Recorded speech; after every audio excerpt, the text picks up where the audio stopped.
نحمدہ و نصلی علی رسول الکریم، اما بعد۔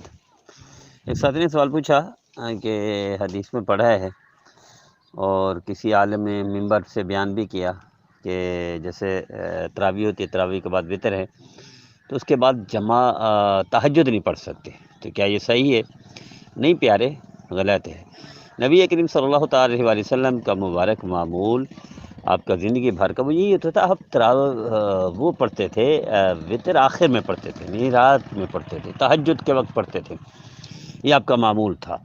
اور تہجد ادا فرماتے اور اس کے بعد وتر پڑھتے، تو اس لیے لا صلاۃ بعد الوتر، کہ وتر کے بعد کوئی نماز نہیں، چونکہ آپ تہجد نفل وغیرہ پڑھ لیتے تھے، اس کے بعد وتر کرتے تھے، اس کے بعد آرام فرماتے، صبح کی پھر نماز ہوتی بعد میں۔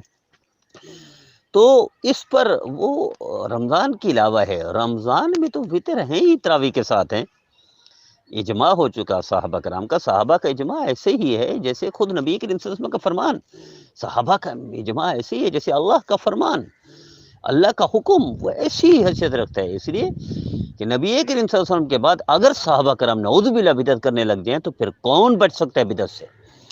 نبی کریم صلی اللہ علیہ وسلم کی فوری تشریف لے جانے کے بعد اگر صحابہ کرام ادھر ادھر جائے نعوذ باللہ، جیسے بعض لوگ کہہ رہے تھے کہ یہ تو کام حضرت عمر فاروق رضی اللہ عنہ نے کیا ہے، ارے بھائی کون ہے عمر فاروق رضی اللہ عنہ جس کے بارے میں حضور نے فرمایا لوکان بعد نبی لگانا ہو، کہ میرے بعد اگر نبوت جاری رہتی اور نبی بننا ہوتا تو فاروق اعظم رضی اللہ عنہ حق تھے۔ میں نے جنت میں گھر دیکھا، محل دیکھا قریشی نوجوان کو، حضرت فاروق اعظم کا تھا، اور فرمایا حضرت فاروق اعظم جنتی۔ اور پھر صحابہ کرام کے بارے میں اللہ کیا کہہ رہے ہیں؟ کل وعد اللہ الحسنى، سارے جنتی ہیں، اولئک علی ھدی من ربہم واولئک هم المفلحون، سارے ہدایت والے ہیں۔ تو کیا وہ بدعت کر سکتے ہیں؟ کیا وہ راستے سے ہٹ سکتے ہیں نبی کے صلی اللہ علیہ وسلم سے ہٹ کر؟ بھائی صحابہ کرام کا کوئی عمل کرنا ایسے ہی ہے، اور خصوصاً اکٹھے ہو کر ایسے ہی ہے جیسے اللہ اور اللہ کے رسول کی سنت، اللہ کے رسول کا فرمان، اللہ کے رسول کا حکم۔ تو تراویح کے بعد جو وتر ہوتے ہیں اس کے بعد آپ نفل پڑھ سکتے ہیں، آپ تہجد پڑھ سکتے ہیں۔ ویسے بھی عام دنوں میں بھی آپ تہجد سے پہلے، وتر سے پہلے 2 رکعت 4 رکعت نفل تہجد کی نیت سے پڑھیں، تہجد ادا ہو جاتا ہے۔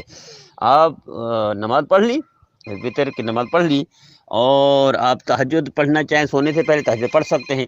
اور بھائی آپ نے نماز پڑھ لی، وتر پڑھ لی، رات کو سونا تھا، اٹھنا تھا، نہیں اٹھ سکے، اور دن کو تہجد پڑھا تو بھی ادا ہو جائے گا بھیا۔ کس نے کہہ دیا تھا وتر سے پہلے تہجد نہیں ہوتا یا وتر کے بعد تہجد نہیں ہوتا؟ وتر سے پہلے بھی تہجد ہوتا ہے، وتر کے بعد بھی تہجد ہوتا ہے۔ سونے سے پہلے بھی تہجد پڑھ سکتے ہیں، سونے کے بعد بھی تہجد پڑھ سکتے ہیں، رات کو بھی تہجد پڑھ سکتے ہیں، دن کو بھی تہجد پڑھ سکتے ہیں۔ یہ ہے اصل حکم۔ اللہ ہر میرے بھائی میرے بہن کو دونوں جہان